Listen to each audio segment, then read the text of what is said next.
박지원 국정원장이 윤석열 전 총장에게 나를 건들지 말라고 공개적으로 경고했습니다. 윤 전 총장이 연루된 비리 의혹 자료를 가지고 있다는 말도 했습니다. 윤 전 총장 측은 야권 대선 후보에게 공갈 협박을 한다며 격양된 반응을 보였습니다. 국민의힘 대선 주자인 홍준표 의원이 출연해 대선을 둘러싼 주요 쟁점에 대한 생각을 밝혔습니다. 홍 의원은 고발 사주 의혹은 당의 문제가 아니라 후보 한 사람만의 문제이며 남을 끌어들이면 패가 망신한다고 말했습니다. 골목 상권을 침해한다는 비난을 받아온 카카오가 상생 방안을 발표했습니다. 택시기사에게 받는 멤버십 요금을 낮추고 승객에게 받는 수수료는 없애기로 했습니다. 하지만 관련 업계의 반응은 냉랭합니다. 근로자 입장에서는 10만 원도 받는 거 잘못다 이거죠. 돈 받는 것 자체에 대해서 우리가 적극적이에요. 태풍 찬투의 간접 영향으로 제주도에서는 이틀간 최대 450mm가 넘는 물폭탄이 쏟아졌습니다. 태풍이 제주도에 근접하는 모레 밤부터 남부지방의 폭우와 강풍 피해가 예상됩니다. 식품 원료로 인정되지 않는 인삼의 머리 부분이나 인삼 꽃을 사용해 홍삼 제품을 만든 업체가 적발됐습니다. 원가를 절감하기 위해 홍삼 농축액을 줄이고 불법 농축액을 넣었습니다.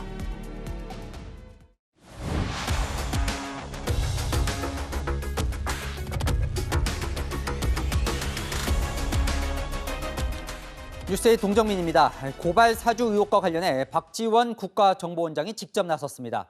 박 원장은 조성은 씨의 뉴스 제보에 개입했다는 의혹에 대해 저희 채널A와의 통화에서 번지수를 잘못 짚었다고 반박했습니다.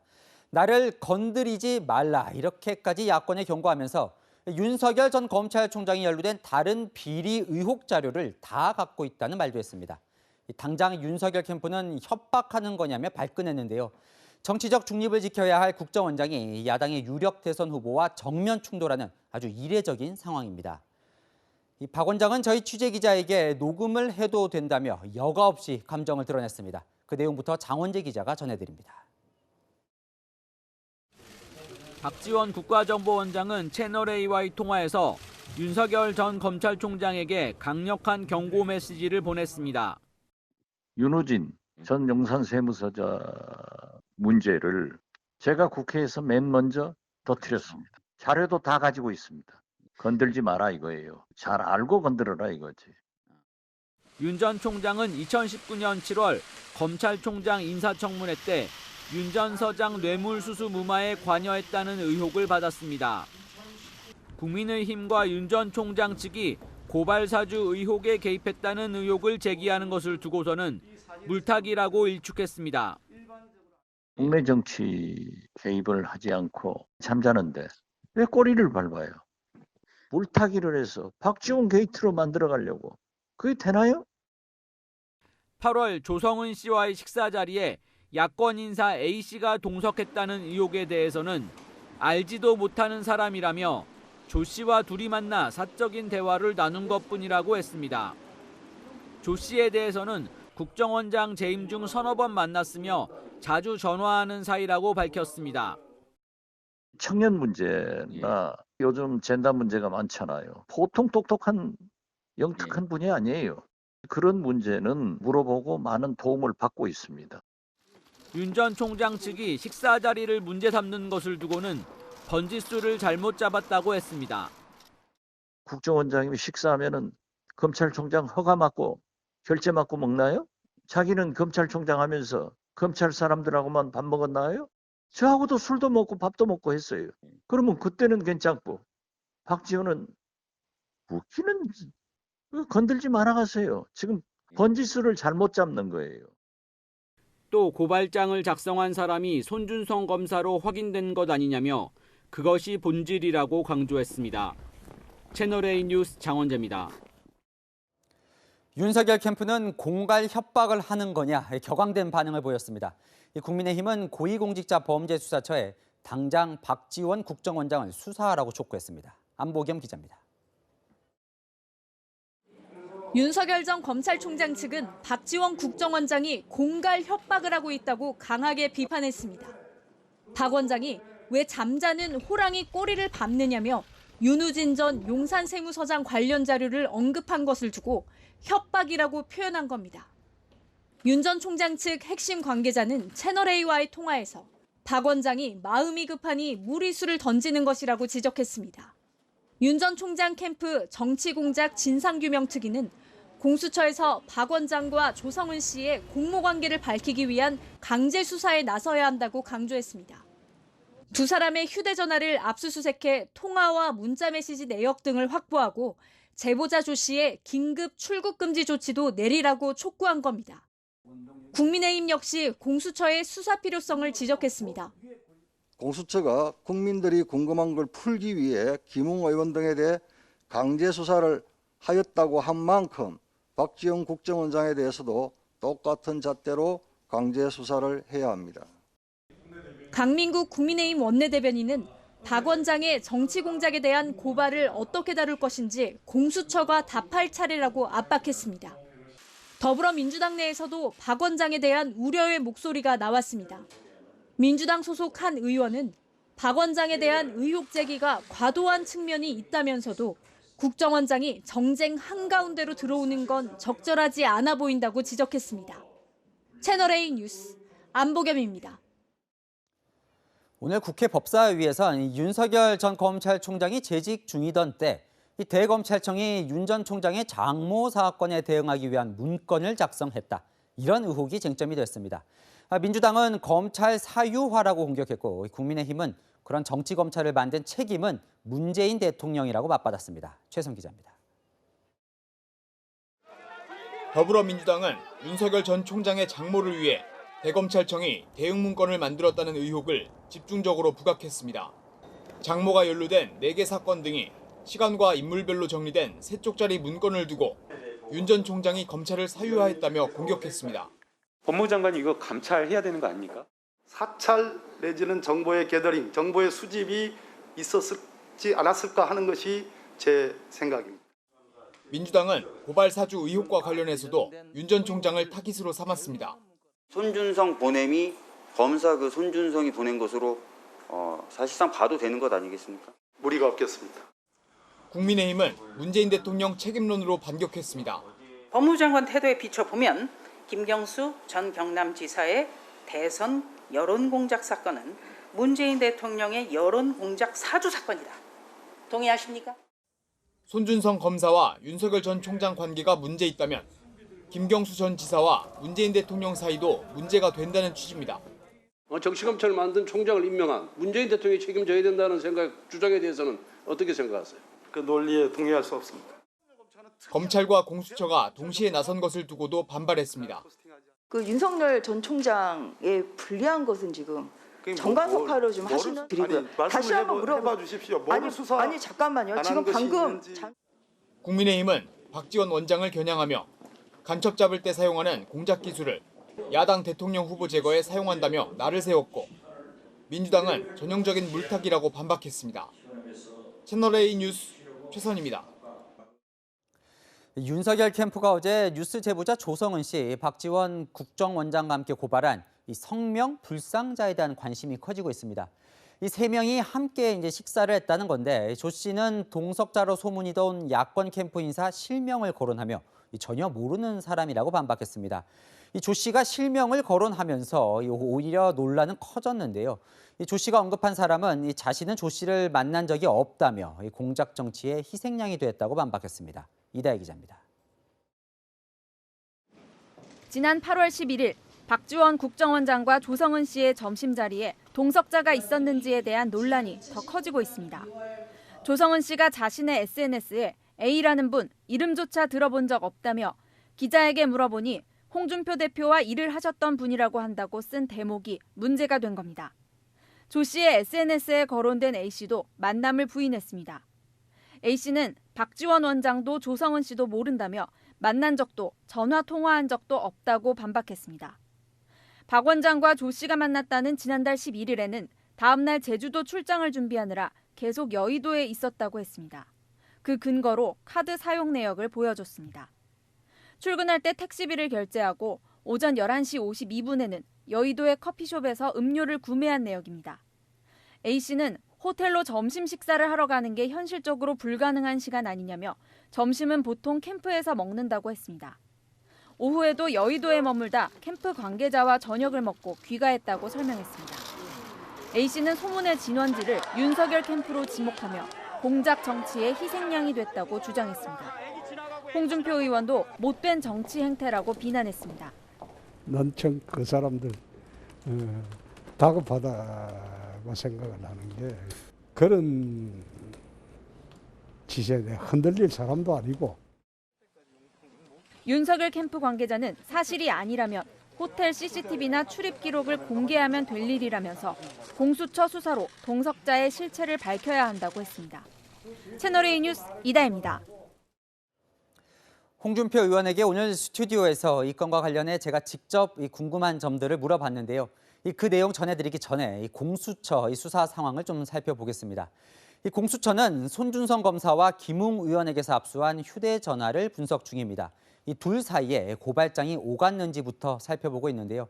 송 검사는 오늘도 고발장을 작성하지도 전달하지도 않았다고 강하게 주장했습니다. 이은우 기자입니다. 지난 10일 손준성 검사와 김웅 의원을 상대로 압수수색을 벌인 고위공직자범죄수사처. 휴대전화를 포렌식하는 등 압수물 정밀 분석을 하고 있습니다. 지난해 4월 송 검사와 김 의원 사이에 고발장이 전달된 흔적이 있는지 확인하려는 겁니다. 앞서 공수처는 제보자 조성은 씨가 제출한 자료 분석 과정에서 텔레그램 창에 손준성 보냄으로 표시된 인물이 송 검사라는 정황을 포착한 걸로 전해졌습니다. 하지만 송 검사는 오늘 입장문을 내고 고발장을 작성하거나 고발장과 첨부 자료를 김웅 의원에게 전달한 사실이 결코 없다고 반박했습니다. 공수처의 피의 사실 공표가 의심된다며 강력 대응도 예고했습니다. 공수처는 고발장 전달 경로와 함께 고발장 작성자를 밝히는 데 수사력을 모으고 있습니다. 하지만 송 검사와 김 의원이 지난해 4월 이후 휴대전화를 바꾼 걸로 알려져 물증 확보가 쉽지 않을 거란 관측도 나옵니다. 어제 김웅 의원 사무실에서 진행한 2차 압수수색에서도 압수물을 추가 확보하지는 못한 걸로 전해졌습니다.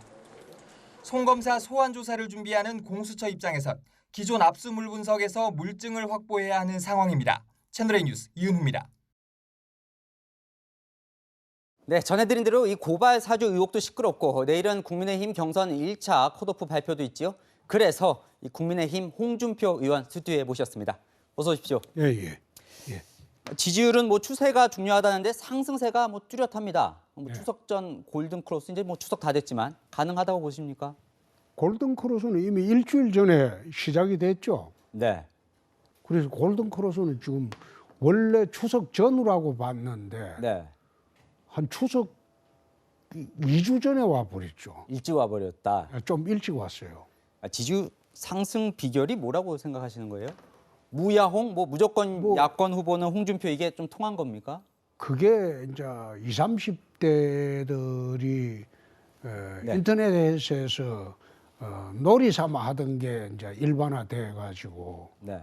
그 된 모양인데 MZ 세대하고 좀 서로 좀 상통하는 게 우선 MZ 세대들이 소신이 뚜렷합니다. 네.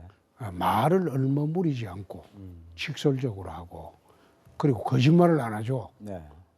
그리고 그 사람들은 또 자기 의견을 어디서나 당당히 표출하고 그게 이제 저하고 좀 맞아 떨어져 가지고 지금 그 사람들의 지지를 받고 있죠. 네. 그것이 지금 40대로 넘어가고 50대로 넘어가요.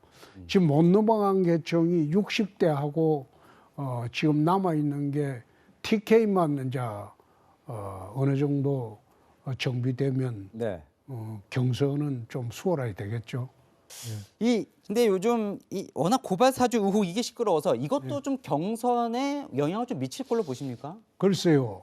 그게 이제 제가 이제 입에 담기가 좀 곤혹스러운 게 우리 당내의 경선 후보에 관한 문제이기 때문에 제가 그 문제는 말씀드리기가 곤란합니다. 네. 고발 사주 의혹 문제는 당의 문제가 아니고 당의 경선 후보 한 사람의 문제입니다. 네. 그래서 제가 그걸 갑론을박하기는 곤란하죠. 그럼 당에서는 지금 이걸 이제 박지원 국정원장의 대선 개입 의혹이다 이렇게 지금 이제 당 지도부도 이제 얘기를 하고 있는데 거기에는 혹시 동의를 하십니까? 그 말은 내가 말하기가 곤란하다니까요. 네. 제 생각은 있는데 네. 그 말하는 거는 적절치 않다는 겁니다. 네. 그런데 그거 자기 문제인데 네.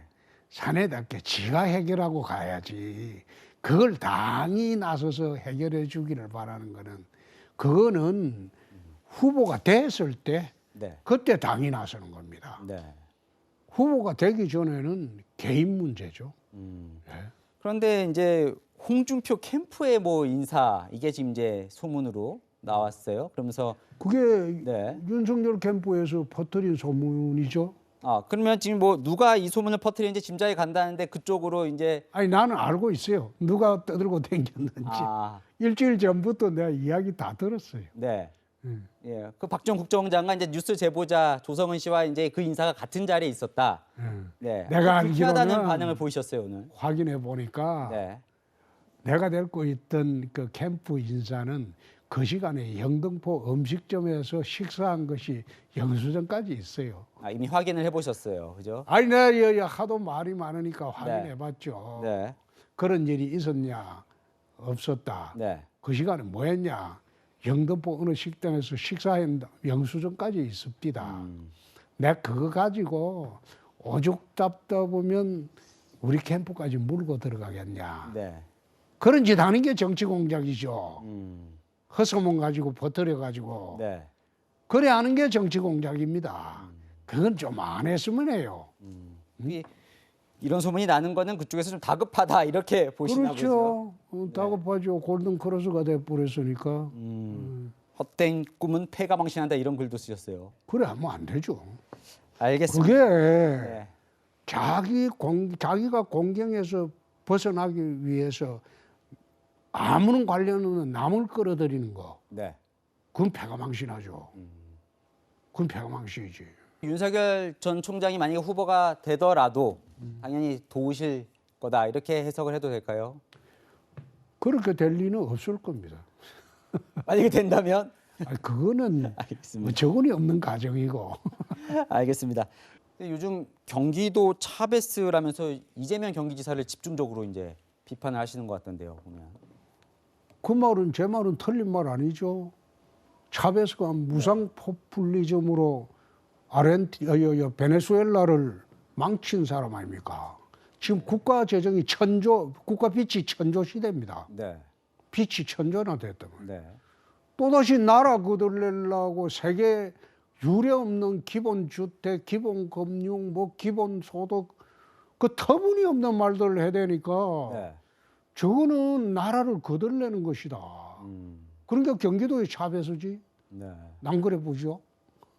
이재명 지사에게 어떻게 이길 수 있다고 지금 자신을 하시는 건가요? 그 얘기를 많이 하시더라고요. 요즘. 무슨 저하고 인파이트인데 같이. 네. 인파이트 경력은 제가 훨씬 위죠. 그리고 네.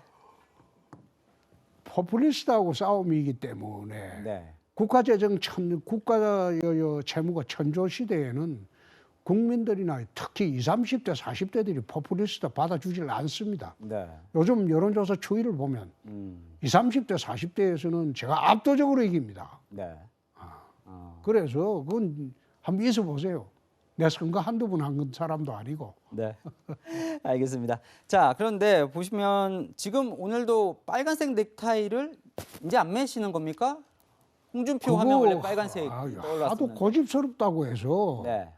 요즘은 좀 푸근한 아버지나 네. 푸근한 할아버지 모습으로 선거를 하려고 이제 빨간색 전략적으로 이제 색깔을 바꾸신 거군요. 그렇습니다.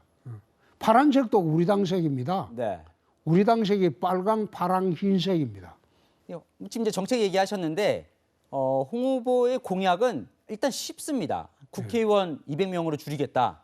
네, 사법고시 부활하겠다. 입시는 정시로만 하겠다. 근데 그렇게 간단하게 되는 문제인지. 그래서 이 심상정 후보가 트럼프 전략이다 뭐 이런 평가도 하던데 이게 다 되는 겁니까? 그렇게 간단하게? 심상정 후보가 뭐라고 했다고? 트럼프 전략이다. 네, 일단 뭐 이렇게 말하고 보는 네 고민을 심상정 하시는데요. 후보는 원래 베베 꼬였으니까 무슨 말을 해도 베베 꼬이게 말을 하니까 거기에 네. 대해서는 내 답변 안 하겠습니다. 네, 네, 다 된다 말씀이시죠? 검토를 하셔서 홍준표가 네. 약속하고 못한 일이 거의 없습니다. 선거판에서도 네, 경남지사 할 때도 약속 다 하면 홍준표는 한번 한다고 했으면 하는 사람입니다. 아니 그럼요 이거 하나만요 좀 보면 모병제 전환도 약속하셨잖아요. 그렇습니다. 이 분단 국가에서 뭐 재원도 많이 들 건데 가능한 겁니까? 모병제는 이거는 내가 좀 설명을 드려야 되는 게 네. 지금 현대전은 머릿수로 하는 전쟁이 아니거든요. 네. 미사일이나 전자무기로 초토화시켜 놓고 네. 그다음에 안정화 부대가 들어가는 전쟁입니다. 네. 그 지난번에 이라크 전쟁 봤잖아요. 네. 산하를 초토화시켜 놓고 그다음 안정화 부대가 들어가는. 네. 옛날처럼 보병들이 서로 머리 맞대고 참호 속에서 총 쏘고 하는 그 시대가 아니에요. 네. 이 시대가 바뀌었어요. 네. 그럼 전자전에서 제일 우리가 필요한 거는 전자전을 수행해 나갈 만한 전문가들이 필요해요. 그런 인력이 또 필요하겠죠. 그럼요. 그래서 제가 하는 이야기는 젊은이들을 이제 징병의 멍에로부터 풀어줄 때가 됐다. 갑자기 하겠다는 그 뜻이 아니고 네. 점차적으로 모병제와 그다음에 징병제를 병행하다가 순차적으로 이제 순차적으로 모병제로 그걸 갖다가 넘어가는. 완전 모병제로 넘어가겠다는 그 뜻입니다. 알겠습니다. 이 워낙 뭐 말씀을 시원시원하게 잘 하시지만 뭐 대통령으로서 좀 품격이 좀 없는 거 아니냐 이런 지적을 받으실 것 같은데. 네, 그 지적을 받을 수도 있겠죠. 근데 스타일을 혹시 노무현 뭐 바꾸거나 이럴 생각은 없으시고요? 스타일을 바꾸는 게 아니고 네. 그게 이제 어디에서 비롯됐나 아마 지난 탄핵 대선 때 네. 우리가 좀 악밖에 안 남았을 때 네. 그때 이제 영향이 좀 클 겁니다. 대통령이 되면 달라지겠죠. 근데 노무현 대통령께서도 대통령이 되고 난 뒤에 품격 따지지 않았습니다. 네. 에? 그걸 갖다가 이제는 흠집 잡을 거 없으니까 품격을 따진다. 네, 그런 이야기도 합니다만은 네. 그거는 뭐 지나보면 됐지 지켜보면 달라질 것이고 네. 그거는 문제 안 될 겁니다. 그런데요, 자, 여기 보면 이제 윤석열 캠프에는 사실 현역 국민의힘 의원들이 아주 많아요. 네. 홍준표 캠프에는 현역 의원이 별로 없습니다. 또 그래서 맞지 않습니다. 그래서 아니 현역 의원들한테 왜 인기가 없는 건지도 한번 궁금했고 또 하나는 의원 어쨌건 도움 없이 또 지지율은 어쨌건 좀 상승세라는 것도 또 어떻게 보면 좀 대단하다는 생각도 드는데 그게 네. 제가 26년 정치하면서 당내 경선을 할 때마다 단 한 번도 국회의원들을 모아가 경선해 본 일이 없습니다. 네. 단 한 번도 없습니다. 그러니까 안 받는 거다. 현역. 안 받는 게 아니고 네. 국회의원들을 존중하는 겁니다. 아. 왜 그런가 하면 네. 국회의원들은 헌법상 국민대표기관이에요. 네. 한 사람 한 사람이 국회입니다. 네. 그만큼 무겁습니다. 국회의원들이 개파에 쫄게 되는 것도 마땅치 않고 네. 국회의원이 어떻게 개파 대리인이 됩니까? 네. 나는 그걸 26년 동안 그건 거부해 본 사람입니다. 한 번도 내 당내 경선할 때 국회의원들 나한테 와라 네. 요청한 일도 없고 네. 그리고 국회의원 데리고 경선을 해본 일이 없어요. 네. 이번에도 마찬가지입니다. 국회의원 데리고 떼지어 경선하는 거는 2007년도 이명박 박근혜가 마지막입니다. 네. 시대가 달라졌어요. 현역 의원들한테 인기가 없다 이건 아니라는 말씀. 한 물어보세요. 네. 알겠습니다. 자, 여기까지 듣고요. 마지막으로 우리 이제 채널의 시청자분들에게 홍준표가 만들고 싶은 대한민국이 어떤 건지 조금 이렇게 설명을 해 주시죠. 네. 선진국 시대가 국제적으로 공인이 되었습니다. 홍준표가 대통령이 되면 이 나라 정치, 경제, 사회, 문화, 대북, 외교, 안보 모든 분야가 선진국 시대에 걸맞는 그런 나라로 국정 대개혁을 해서 국민 여러분들이 편안하시고 안락한 대한민국을 만들도록 하겠습니다. 잘하겠습니다. 네, 여기까지 듣겠습니다. 감사합니다. 고맙습니다. 네, 지금까지 대선에 출마한 국민의힘 홍준표 의원이었습니다. 다음 뉴스입니다. 제14호 태풍 찬투가 북상하면서 제주 지역에 많은 비를 뿌리고 있습니다. 아직 한반도는 간접 영향권인데 태풍이 다가온 제주도에 취재 기자가 나가 있습니다. 자, 구자준 기자, 지금 구 기자가 있는 곳에도 비가 오고 있네요. 네, 저는 지금 제주 서귀포시 법한동 해안가에 나와 있는데요. 보시는 것처럼 눈을 뜨기 힘들 정도로 강한 비바람이 몰아치고 있습니다. 오후에 잠시 소강 상태를 보이기도 했는데 날이 어두워지면서 다시 강한 바람과 함께 굵은 빗줄기가 쏟아지고 있습니다. 14호 태풍 찬투의 간접 영향권에 들면서 현재 제주도 남쪽 먼바다에는 태풍 경보가, 제주 전 지역에는 호우주의보와 강풍주의보가 발효된 상황입니다. 어제부터 이틀 동안 서귀포에 250mm, 한라산 일부 지역에 450mm가 넘는 폭우가 내렸는데요. 제주 지역에 1년 동안 내릴 비의 4분의 1 정도가 이틀간 쏟아진 겁니다. 비 피해도 잇따랐습니다. 오늘 오전 9시 40분쯤엔 하천 다리를 건너던 차량이 고립돼 운전자가 구조됐고, 숙박시설이 물에 잠겨 소방당국이 배수 조치를 하기도 했습니다. 지금 14호 태풍 찬투는 중국 동쪽 바다에 머물러 있습니다. 동쪽에서 부는 바람이 태풍의 진행을 막으면서 상하이 인근 해안에 정체돼 있는 겁니다. 하지만 기상청은 태풍 찬투가 모레 오후부터 북상해 제주도가 직접 영향권에 들어가고 17일 새벽 제주도에 가장 근접하며 남부지방도 태풍의 영향권에 들 것으로 내다봤습니다. 16일 오전까지 제주도에는 100에서 200mm, 전남과 경남 남해안에 20에서 80mm의 많은 비가 예보돼 있어 각별한 대비가 필요합니다. 지금까지 서귀포시 해안에서 전해드렸습니다. 다음 주 추석 기간 동안 방역당국은 가족 간 모임 인원수는 다소 완화했지만 이동은 자제해달라고 당부했습니다. 그런데 주요 관광지의 호텔과 리조트 객실 예약 이미 꽉 찼습니다. 강경모 기자가 취재했습니다. 정부는 이번 추석 연휴를 감염 확산의 고비로 보고 있습니다.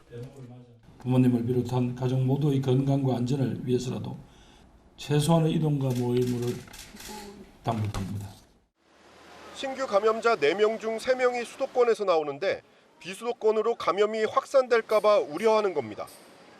하지만 추석 연휴 강원 동해안 지역 호텔과 리조트 객실은 만실에 가깝습니다. 거의 다 친 거 같은데요. 동네 거의 다 찼을 거예요. 심지어 연휴 기간 이후에도 예약이 잇따르는 곳도 있습니다.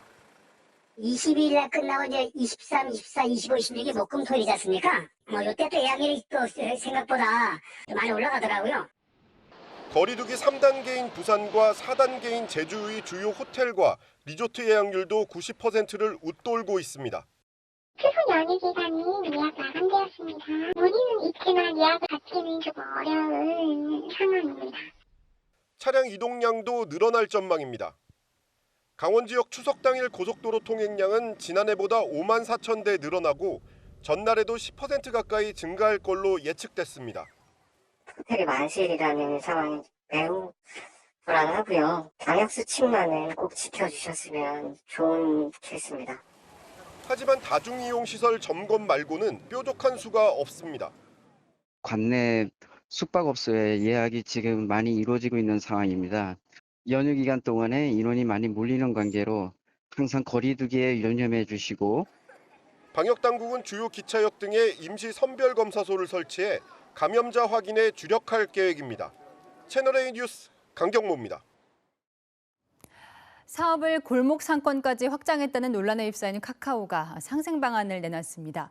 가장 먼저 택시와 대리기사 사업부터 손봤는데 어떤 내용이고 현장 반응은 어떤지 김단비 기자가 취재했습니다. 문어발시 사업 확장으로 골목 상권을 침해한다는 비판이 일었던 카카오가 가장 큰 논란이 됐던 카카오 모빌리티 사업부터 손봤습니다. 먼저 택시 기사들의 반발을 불러일으켰던 프로 멤버십 요금을 기존 9만 9천 원에서 3만 9천 원으로 인하했습니다. 월정액을 낸 택시 기사들에게 배차 혜택을 주던 서비스인데 택시 기사 길들이기라는 비판을 받아왔습니다. 또 빠른 배차를 내세워 승객에게 최대 5천 원의 수수료를 받으려다 비판에 직면한 스마트 호출 서비스는 아예 폐지하기로 했습니다. 근로자 입장에서는 3만 9천 받는 것도 잘못됐다 이거죠. 돈 받는 것 자체에 대해서 우리가 긍정적이에요. 좀 더 지켜봐야 될 것 같은데. 또 대리기사들에게 20%의 고정 수수료를 받던 것을 최대 20%의 변동 수수료로 변경했습니다. 하지만 수요와 공급에 따라라는 단서 조항이 있어 핵심을 비껴간 방안이라는 불만의 목소리도 나옵니다. 진작서 보이려고 한다면 애매하고 일시적인 변동 수수료제가 아니라 수수료를 실질적으로 낮추고 몇 퍼센트를 낮추겠는지를 명확히 밝혀라. 골목 상권 침해로 질타를 받았던 꽃, 간식, 샐러드 배달 중개 서비스를 중단하고 3천억 원의 상생 기금도 조성하기로 했습니다. 상생 방안을 내놓은 직후 오전 한때 5월 이후 최저치까지 떨어졌던 카카오 주가는 오후 반등하며 12만 4천 원에 마감했습니다. 채널A 뉴스 김단비입니다. 공시가격이 가파르게 상승하며 지난해 서울에서만 2조 원 넘는 종합부동산세가 거쳤습니다. 전년보다 무려 40% 이상이 늘어난 수치입니다. 그런데 올해 부담은 더 커질 전망입니다. 박지혜 기자입니다. 서울 강남구 한복판에 위치한 세무서입니다. 지난해 이곳에 납부된 종합부동산세만 3,641억 원, 인천시 전체에서 거친 종부세보다 2배 많습니다. 지난해 서울시 전체에서 거친 종합부동산세는 사상 처음으로 2조 원을 넘겼습니다. 전년보다 42.9%, 6천억 원 넘게 늘었습니다. 말도 안 되는 얘기죠. 집 가져갖고 있는 게 무슨 죄라고 현점에서 가격 올려놓고 저기를 올리는 게 이거 말이 돼요? 체납액도 적지 않습니다. 지난해 서울시의 종부세 체납액은 1,000억 원을 돌파했습니다. 문제는 올해 종부세 부담이 더 커질 거라는 겁니다. 공시가격이 더 오르는 데다가 종부세법 개정으로 올해부터는 개인주택의 경우 세율이 최고 2배까지 높아지기 때문입니다. 징벌적이라고밖에는 표현할 수가 없다. 맞지 않다는 거죠. 재산세 종부세도 하나로 일원화하고 세율도 불의 어떤 중간 정도로 가야 되지 않느냐. 정부는 올 11월 고지를 앞두고 과세특례 신고 접수에 나선 가운데 내년도 전국 종부세는 올해보다 1조 5천억 원 더 거칠 것으로 전망했습니다. 채널A 뉴스 박지혜입니다. 25만 원씩 주는 코로나 상생 국민지원금 문제 계속 시끄럽습니다. 정부 방침은 소득 하위 88% 지급이죠.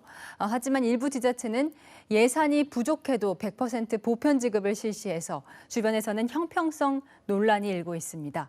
김태형 기자입니다. 시민 11만 5천여 명 전원에게 25만 원씩 국민지원금을 주겠다고 나선 충남 논산시. 건강보험료 기준이 맞벌이나 자영업자를 역차별한다는 게 이유였습니다. 논산시의 결정에 따라 지급 대상에 추가된 시민은 8,300여 명. 논산시에서 준다는 거에 대해서 저도 일단은 좀 괜찮다고 생각은 해요. 이렇게 다 힘든 상태에서 서로 간에 다 허리띠 졸라매면서 다 삐하니까. 추가로 들어가는 예산 20억 7천만 원은 예비비로 충당하기로 하고 시의회도 오늘 예산안을 의결했습니다. 명절 전까지 재난지원금을 신청하는 분들에 한해서는 전체적으로 다 전부 지급할 계획입니다. 논산시처럼 100% 지급을 결정한 기초지방자치단체는 충남에선 공주, 금산, 서산, 부여, 청양, 강원에선 철원, 화천입니다. 문제는 곳간 형편이 대부분 넉넉하지 않다는 겁니다. 서산 말고는 대부분 재정 자립도가 10% 초반이거나 한 자리 수인 곳이 대부분입니다. 같은 도 안에서도 지급 범위가 시군별로 달라 형평성 논란도 제기됩니다. 엄마가 그런 말씀을 하셨어요. 나도 세금 엄청 많이 내는데 누구는 주고 왜 나는 안 주냐고. 지원 대상 확대 발표가 내년 대선과 지방선거를 앞둔 시점에 나오는 것도 우려되는 부분입니다. 선거관리위원회는 재난지원금 지급과 과도한 홍보 등 선거에 영향을 미칠 수 있는 행위는 엄정 대응한다는 방침입니다. 채널A 뉴스 김태형입니다. 10대들 범죄가 갈수록 흉폭해져서 걱정입니다.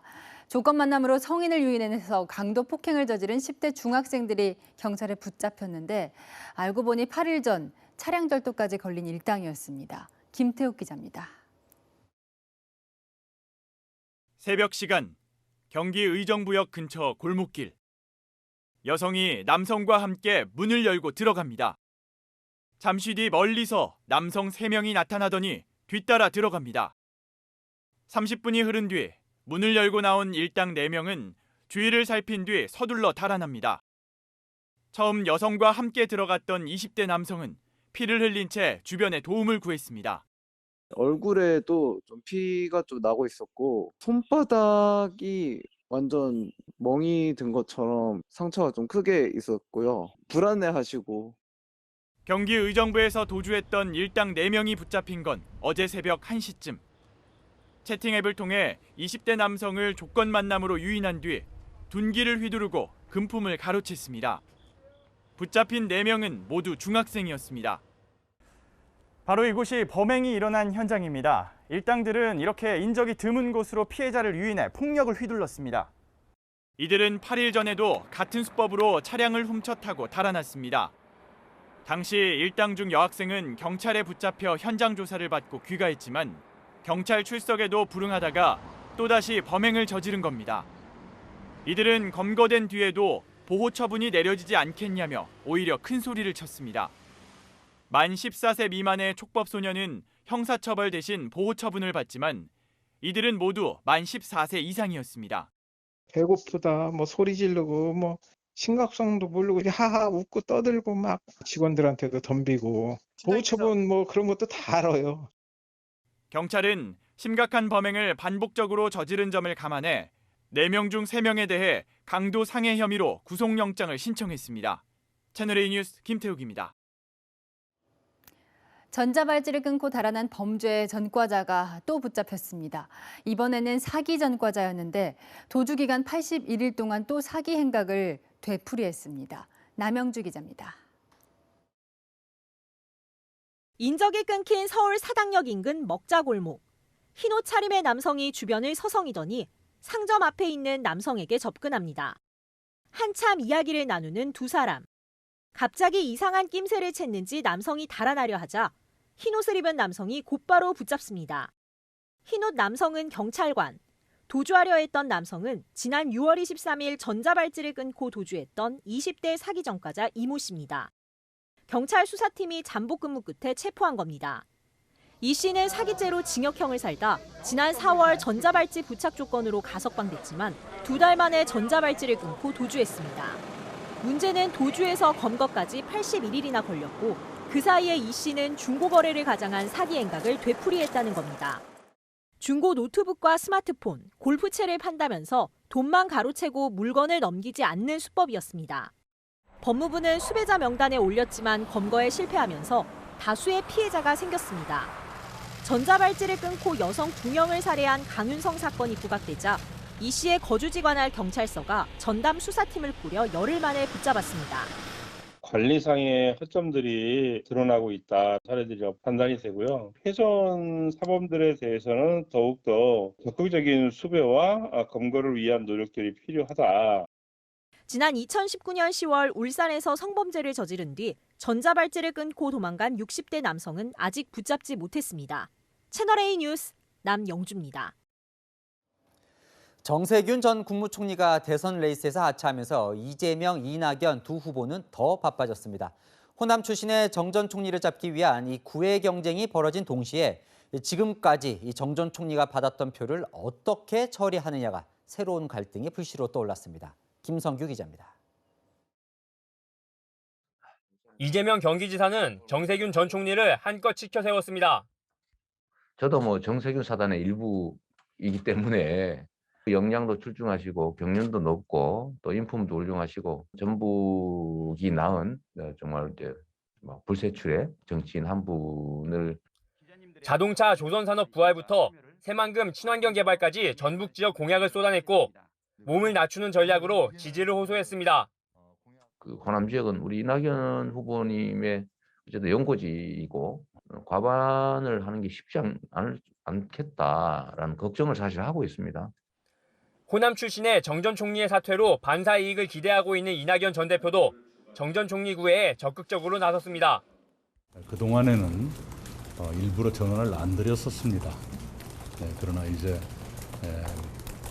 그 정세균 총리님의 큰 결단에 따른 우리 지지자분들의 섭섭함도 위로해 드릴 겸 저에 대한 도움도 청하겠습니다. 의원직 사퇴 배수진을 치고 1차 선거인단 투표 등에서 자신감을 회복한 이 전 대표는 이 지사에 대한 견제에도 다시 힘을 줬습니다.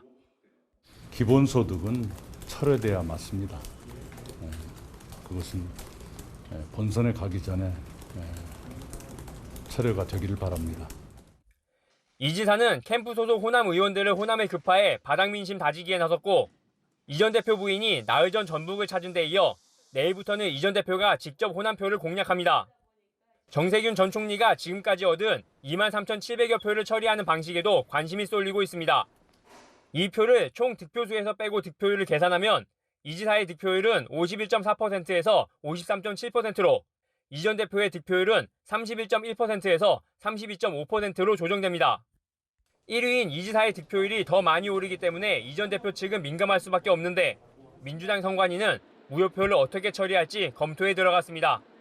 채널A 뉴스 김성규입니다.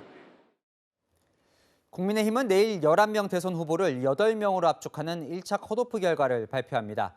내일 순위까지 공개하진 않지만 윤석열 대세냐, 홍준표 역전이냐 내부는 뜨겁습니다. 이미찬 기자입니다. 국민의힘 대선 경선 1차 컷오프 여론조사 첫날인 어제 4,000명의 대상자 중 80%가 투표를 마친 것으로 알려졌습니다. 국민의힘 관계자는 여론조사 응답률이 높았다며 20대 여성, 호남 등 일부 취약 대상만 남은 상황이라고 전했습니다.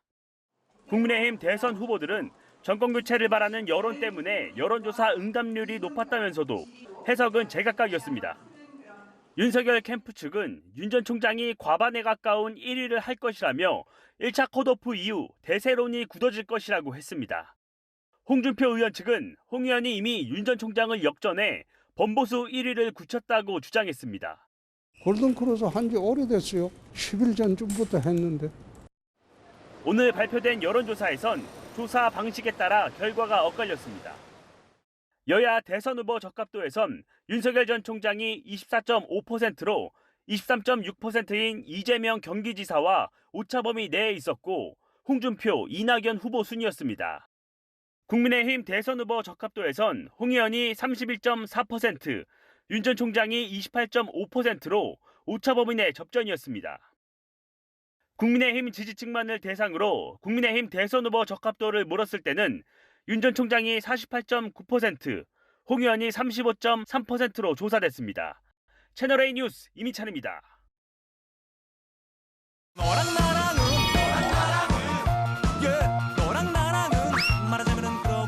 열한 정치부 김민지 기자 나와 있습니다. 첫 번째 주제 보여주시죠. 네, 괴로운 사람은 누굽니까? 네, 김부겸 국무총리인데요. 오늘 국회 대정부 질의에 나와서 진땀을 흘렸습니다.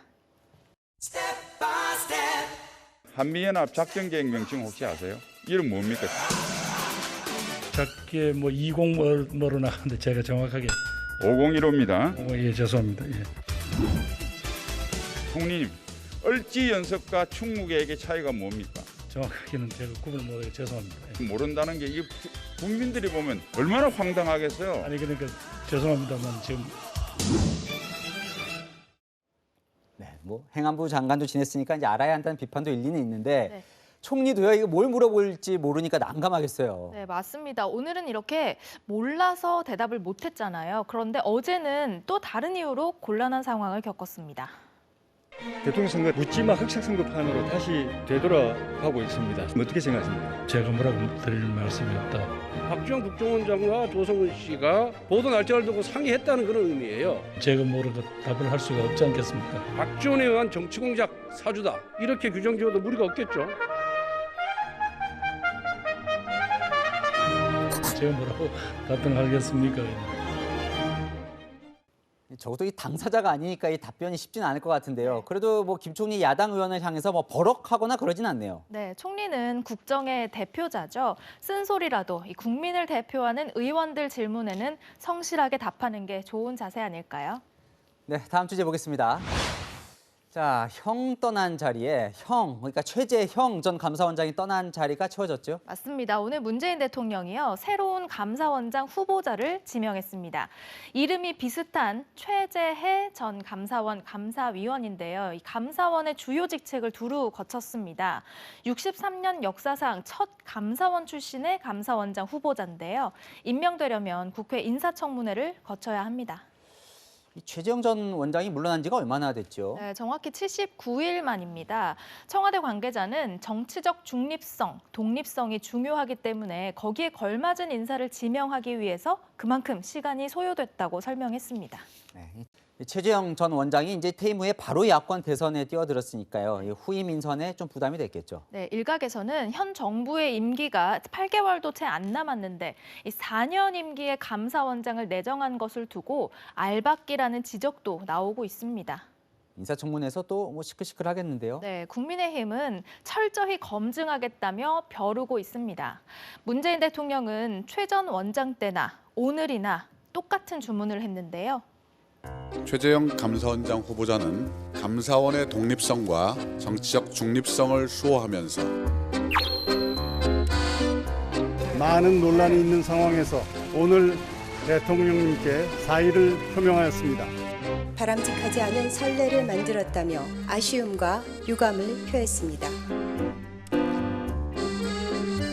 최재해 감사원장 후보자는 감사원의 독립성과 정치적 중립성을 강화하고 정치적 중립성 매우 중요하죠. 감사원장 스스로도 지켜야 하지만 정권과 여당도 함께 지켜줘야 완성되는 거겠죠. 권력기관장의 정치적 중립이 얼마나 중요한지는 요즘 검찰총장, 국정원장 이 정치 개입 의혹으로 정치권이 얼마나 시끄러운지 보면 알 수 있겠죠. 열왕야랑이었습니다. 이른바 반값 일자리 모델인 광주형 일자리 사업으로 현대차가 만든 신차 캐스퍼가 큰 인기를 끌고 있습니다. 청와대는 문재인 대통령도 서버 폭주를 뚫고 사전 예약에 성공했다고 공개했습니다. 박정석 기자가 보도합니다.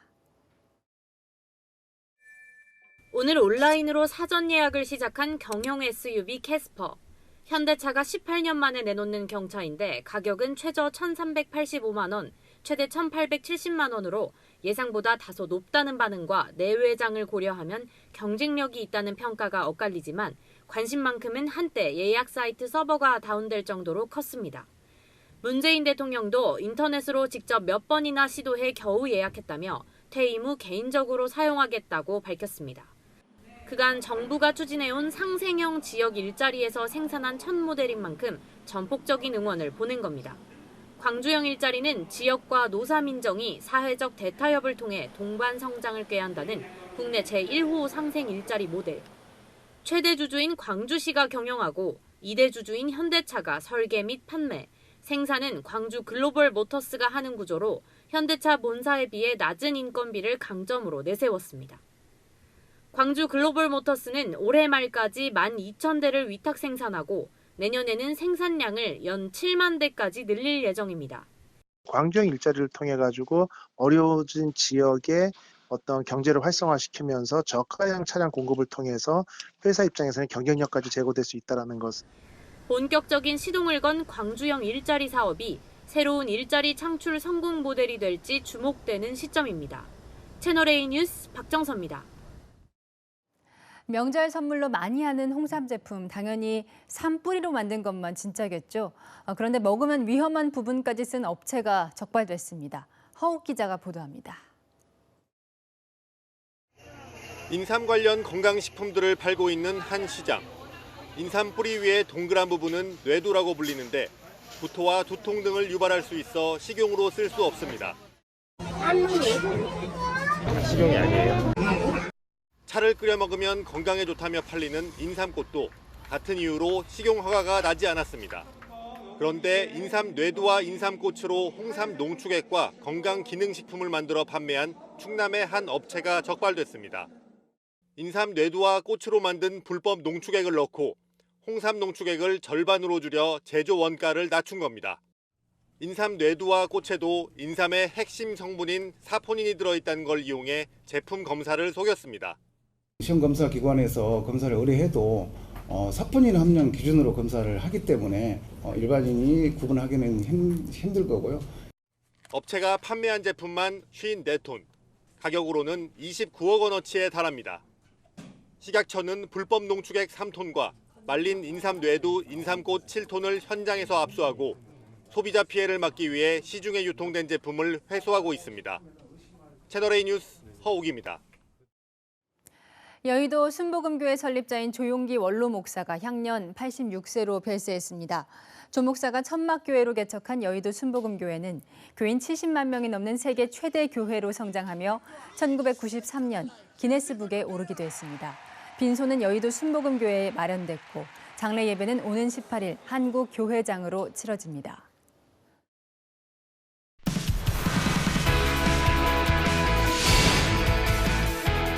안녕하세요. 스포츠 뉴스입니다. 도쿄올림픽 금메달 주역이죠. 남자 펜싱 사브르 국가대표 이른바 어펜저스가 이번에는 서로에게 칼끝을 겨눴습니다. 강병규 기자입니다. 도쿄올림픽 금메달 이후 어펜저스는 눈코 뜰 새 없이 바빴습니다. 영화 스타워즈를 방불케 하는 광선검 펜싱 영상은 화제를 모았습니다. 딱 좋았다. 방송 등을 통해 인간적인 모습을 드러내는 한편 의미를 더해줄 아이가 생기고 훈훈한 외모를 드러내는 잡지 화보도 찍었습니다. 펜싱협회로부터 3억 1천만 원의 포상금을 받은 어펜저스는 서로 검을 겨누었습니다. 한치 양보가 없는 승부가 펼쳐진 가운데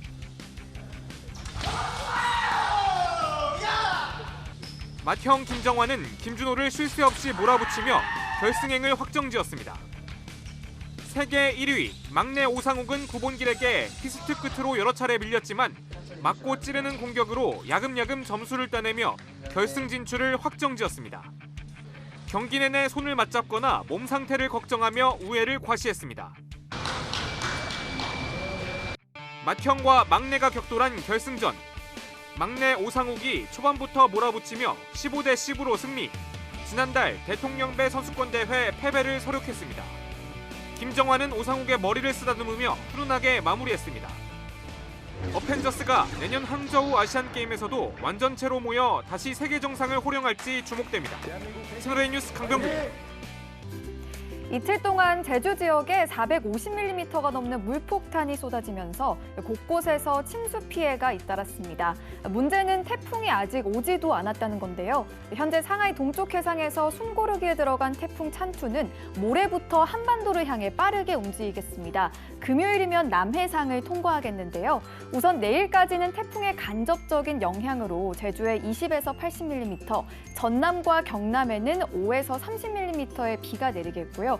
모레 오후 제주부터 본격적으로 태풍의 영향을 받기 시작해 금요일에는 남부지방에도 세찬 비바람이 불겠습니다. 대비가 필요하겠습니다. 내일도 중부는 맑고 낮 동안 다소 덥겠습니다. 금요일에는 전국으로 비가 확대되겠습니다. 날씨였습니다. 오늘 뉴스 여기까지입니다. 내일도 뉴스입니다.